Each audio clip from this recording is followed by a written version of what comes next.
आणि या नोटबंदीच्या निर्णयाचा सर्वात पॉझिटिव्ह परिणाम काय झाला असेल तर राज्याच्या तिजोरीमध्ये म्हणजे सरकारच्या तिजोरीमध्ये कराच्या माध्यमातून कोट्यवधी रुपयांची भरभक्कम रक्कम गोळा झालेली आहे अवघ्या काही दिवसात।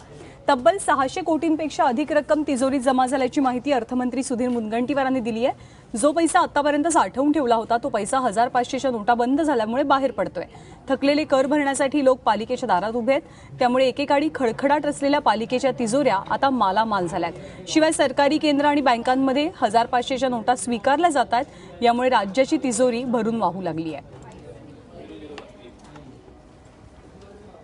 चुकारा आम्ही घेतला, पण तो चुकारा जो आहे तो आता मग बँकेत भरायचा आहे।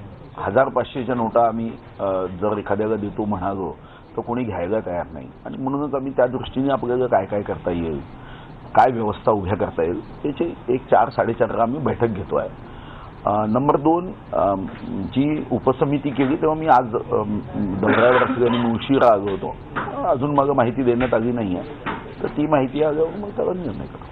एक साधारणतः नगर विकास विभागाचा जो आकडा आहे तो 600 कोटीच्या पुढे आहे। कर मोठा जमा झाला आहे, तर साधारणतः 600 कोटीच्या पुढे राज्यामधला जो नगर परिषद आणि महानगरपालिकेचा कर आहे तो भरला गेला आहे। मला डिस्ट्रीब्युशन कंपनीचा आकडा माहित नाही, पण तोही मोठा असावा।